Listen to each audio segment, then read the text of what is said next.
সে মনে করতে পারে সিদ্ধান্ত তার। আমরা মুসলমান মনে করি এই শরীর আমার রবের দেওয়া সিদ্ধান্ত, এই শরীরের উপর বাস্তবায়িত যদি হইতেই হয় তাইলে রবের সিদ্ধান্তই বাস্তবায়িত হবে। কথা বলেন ঠিক কিনা?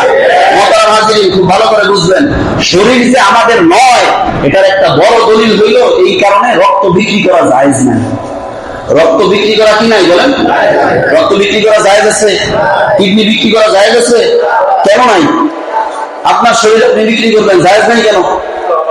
কারণ শরীর আপনার না, শরীর আল্লাহর দেওয়া। কাউকে দান করা জায়েজ আছে, কাউকে রক্ত দিবেন জায়েজ আছে, বিক্রি করতে পারবেন না, কারণ এটা তো আপনার না। রবের এক মাখলুককে রক্ষা করার জন্য তাকে রক্ত দিবেন, ওইটাও তো রবের, এইটাও রবের। রবেরটা রবের একজনেরটা আরেকজনকে দিবেন, এটা জায়েজ আছে। কিন্তু বিক্রি করে মাঝখানে আপনি টাকা নিবেন, এটা জায়েজ নেই, কারণ এই শরীর আপনার না। আল্লাহ আমাদেরকে বোঝার তৌফিক দান করেন। শরীর আমার, সিদ্ধান্ত আমার, এর অর্থ হইল যে আমার শরীর, আমার মন চাইলে আজকে স্বামীর সাথে শোবো, কালকে মন চাইলে দেবরের সাথে শোবো, পরশুদিন মন চাইলে শ্বশুরের সাথে শোবো। বলেন নাউজুবিল্লাহ। এইটাই তো নাকি? আর কিছু বলুন, এইটাই তো নাকি? কেউ মানবে, কোন ধর্ম এটা মানবে, কোন সভ্য মানুষ এটা মানবে যে তার স্ত্রী অন্য আরেকজনের সাথে শোবে, এটা মানবে? কেউ মানবে? আপনি মানবেন? আপনি মানবেন? কি বলেন? যে পুরুষ সে কখনো এটা মানবে?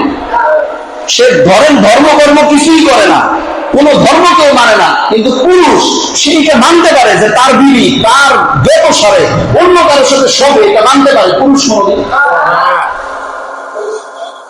আল্লাহ সবাইকে বোঝার তৌফিক দান করুন।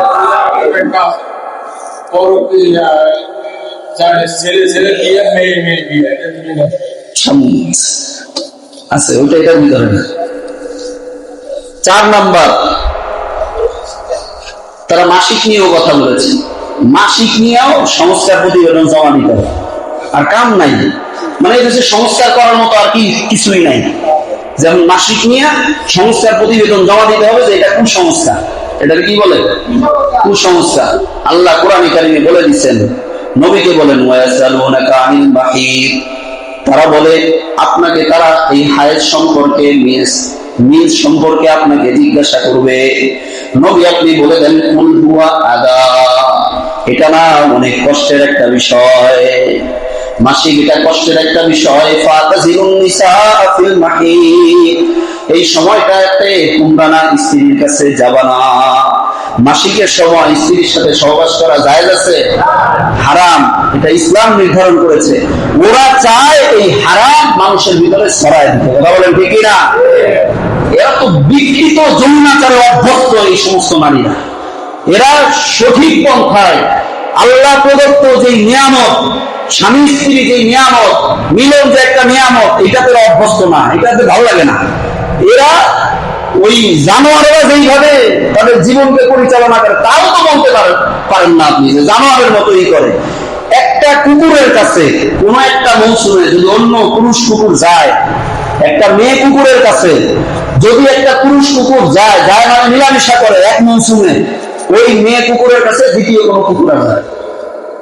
এটা বৈজ্ঞানিক সূত্র এটাই বলে, বিজ্ঞানীদের মতামত এটা। একটা মেয়ে কুকুরের সাথে যদি একটা মৌসুমে কোন পুরুষ কুকুর মেলামেশা করে, অন্য পুরুষ কুকুর এটার কাছে যায় না, এটাকে মনে করে এটা ভূত হয়ে গেছে।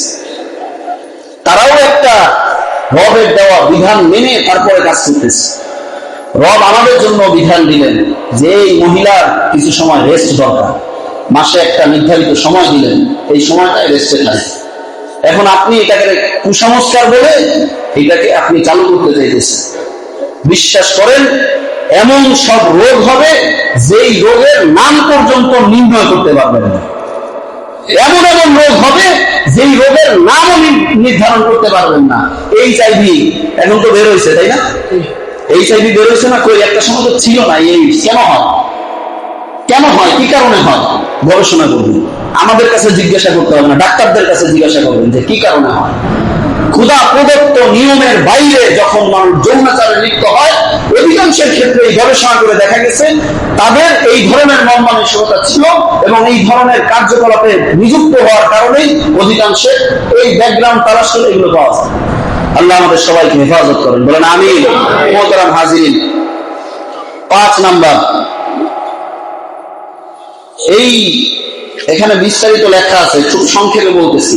তারা নারী এবং শিশু সংক্রান্ত নীতিমালা প্রণয়ন করার মাধ্যমে সবার সমান অধিকার, নারী পুরুষের সমান অধিকার, এইটা নির্ধারণের ক্ষেত্রে তারা বলতে চায় যে এই নীতি বাস্তবায়নে সহায়তা করে, এটি নারী অধিকার রক্ষা ও জেন্ডার সমতা নিশ্চিত করতে নীতিমালা প্রণয়ন করতে হবে। জেন্ডার সমতা নিশ্চিত কি করেন? জেন্ডার সমতা বলতে তারা কি বুঝাইতে চাই জানেন? এই যে মুরব্বী যেটা বলছে এটা, এই জেন্ডার সমতা বলতে গিয়া তারা এলজিবিটি কিউ, এলে লেসবিয়ান মানে সমকামী, জিতে গে মানে যে পিছনের দ্বার দিয়ে যে সহবাস করে, মানে তার সামনে ভাল লাগে না, তার পিছনে ভাল লাগে। ওইটা তো কোরআনের বিধান যে তুমি যদি যাইতে হয় সামনের দিক থেকে যাও, এটা কোরআনের বিধান। তার ওইটা ভাল লাগে না, তার নিষিদ্ধ বিধানটা ভাল লাগে, যেটা আল্লাহর পক্ষ থেকে নিষিদ্ধ। জিতে গে, এলজিবি, বিতে জানো কি? হ্যাঁ, এলজিবিটি কিউ মানে প্রত্যেকটা হইল তাদের হইল নিষিদ্ধ যৌনাচারে অভ্যস্ত ট্রানজেকশন। তৃতীয় হইল ট্রানজেকশন, ওই যে নারী থেকে পুরুষ হওয়া, পুরুষ থেকে নারী হওয়া। এটা নিয়ে কিছুদিন আগে মাইর খাইছে না আগে সরকারের শেষ আমল, ওই সময় থাইমা গেছিল। এখন আমার নতুন করে এই যে এইটাকে, এই ট্রান্সজেন্ডার, এটাকে আবার এই নীতিমালার অধীনে এটাকে বাস্তবায়ন করতেছে। এটা মানবেন আপনারা? জিন্দেগিতেও মুসলমান কোনদিন মেনে নিলেন, এটা করা যাবে না। এটা আল্লাহ রাব্বুল আলামিনের পক্ষ থেকে নির্ধারিত নিষেধ কাজ, এটাকে মানার কোনো সুযোগ নাই। 6 নম্বরে তারা, আচ্ছা 6 নম্বর বুঝাইতে হবে অনেক, এটা বাদ দিয়ে দিই। নারীকেও তারা পুরুষের মতো স্বাবলম্বী এটা নির্ধারণ করতে চায়, অথচ আল্লাহ রাব্বুল আলামিন বলে দিয়েছেন আর-রিজালু কাওয়ামুনা আলান নিসা, পুরুষ তারা নারীর উপরে কর্তৃত্ববান। পুরুষ নারীকে পুরুষের পাশে দাঁড় করায়া নারীকেও তালাক দেওয়ার অধিকার দিতে চায়। নারীকে যদি তালাক দেওয়ার অধিকার দিতে হয়, আল্লাহ কি নারীকে তালাক দেওয়ার অধিকার দিছে? দেয় নাই। আমরা এই কারণেই মানবো না যে আল্লাহ এই নীতি এটা নারীর জন্য দেয় নাই, আমরা এই কারণেই মানবো না। আর এক্ষেত্রে একটা সূক্ষ্ম কারণ হইল, নারীর রাগ হইল মাথা মানে জিহ্বার আগায় আগায় থাকে। নারীকে যদি তালাক দেওয়ার অধিকার দেওয়া হয়, যেই পরিমাণ সংসার টিকে আছে তার 10 ভাগের 1 ভাগ থাকবে কিনা সন্দেহ আছে। পুরুষ যতটুকু ধৈর্যশীল হয়, নারী ওই পরিমাণ ধৈর্যশীল নয়। আল্লাহ বুঝে শুনেই বিধান দিচ্ছে যে কোনটা করলে সমাজ ব্যবস্থা টিকবে, কোনটা করলে মানুষ বেঁচে থাকতে পারবে, মানুষ মানুষ হয়ে থাকতে পারবে, ওইটা বুঝেই আল্লাহ বিধান দিচ্ছে। এখানে এত পণ্ডিতি করার কিছু নাই। পণ্ডিতি এই জায়গায় করা লাগবে না যেই ক্ষেত্রে ইসলামের সুস্পষ্ট বিধান আছে। পণ্ডিতি ওই ক্ষেত্রে করো যেই ক্ষেত্রে ইসলামের সুস্পষ্ট কোনো বিধান নাই, কোরআন সুন্নাহর সাথে সাংঘর্ষিকতা নাই। পণ্ডিতি রাস্তা পরিষ্কার করে করো।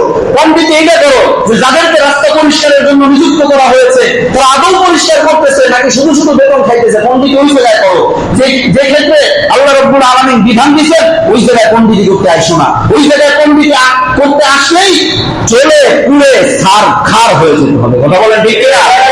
এই কোরআন কে দিয়েছেন বলেন? এই কোরআনের সাথে সাংঘর্ষিকতা করবা, টিকে থাকবা, এইটা হবে না। কারণ এইটা হেফাজতের জিম্মাদারি নিয়েছেন স্বয়ং আল্লাহ। এইটা হেফাজতের জন্য কখনো আল্লাহ রাব্বুল আলামিন আবাবিল পাঠাবেন, কখনো আল্লাহ রাব্বুল আলামিন ছাত্রদের মাধ্যমে এটাকে সংরক্ষণ করবেন, কখনো আল্লাহ রাব্বুল আলামিন উম্মতের মাধ্যমে সংরক্ষণ করবেন। আর যদি উম্মত এটা সংরক্ষণে ব্যতিব্যস্ত না হয়, উম্মত যদি এটা সংরক্ষণে ব্যর্থ হয়ে যায়, রব্বে কায়নাত আবারও প্রয়োজনে পাখি পাখিয়ে হলেও রবের এই কোরআনকে রব হেফাজত করবেনই। এর বিধানের সাথে সাংঘর্ষিকতা করে কেউ টিকে থাকতে পারে নাই, ভবিষ্যতেও টিকে থাকতে পারে না, পারবে না। কথা বলেন ঠিক কিনা? আমরা এটা সংরক্ষণে সব সময় পাশে থাকার চেষ্টা করবো, বলেন ইনশাআল্লাহ। আগামীকাল এই জন্য হেফাজতে ইসলাম বাংলাদেশ সবার সংগঠন, মুসলমানদের সংগঠন হেফাজতে ইসলাম বাংলাদেশ সমাবেশ ডেকেছে। আপনারা যারা মনে করেন আমি মুসলমান আর আমার ন্যূনতম একটু শরীক হওয়ার সুযোগ আছে, তারা গিয়ে ওখানে দাঁড়াবেন, শরীক হবেন। আপনি বলে দিবেন, আপনার এই সমিতি বলে দিবে, আপনার এই শিরকা, আপনার এই অংশগ্রহণ এটাই বলে দিবে যে হ্যাঁ, নারী নীতি যেইটা আপনারা বাস্তবায়ন করতেছেন এটার সাথে কোরআন হাদিস বিরোধী যে বিষয়গুলো আছে ওইগুলোর সাথে আমি একমত নই। এই কারণেই এখানে এসে দাঁড়ানো। ওই জায়গায় যাওয়ার মানেই তো এইটা নাকি? এই কারণে এখানে এসে দাঁড়ালাম। যেইগুলা কোরআন হাদিসের সাথে সাংঘর্ষিক নয় ওইগুলা নিয়ে কি আমরা কোনো কথা বলতেছি বলেন? কোন আলেম কথা বলতেছে বলেন? ওইটা নিয়ে আমাদের কোনো মাথা ব্যথা নাই, কারণ ওদের সাথে কোরআনের কোনো সাংঘর্ষিকতা নাই। তুমি পারলে করো, এটা ভালো করো, সমস্যা নাই, তোমার ভালো মনে হইলে করো, কিন্তু যেটা কোরআনের সাথে সাংঘর্ষিক ভালো হইলেও ওইটা আমরা করতে পারবো না, ওইটা আমরা করতে দিব না। প্রয়োজনে আবারও আমাদের স্ত্রীরা বিধবা হবে, প্রয়োজনে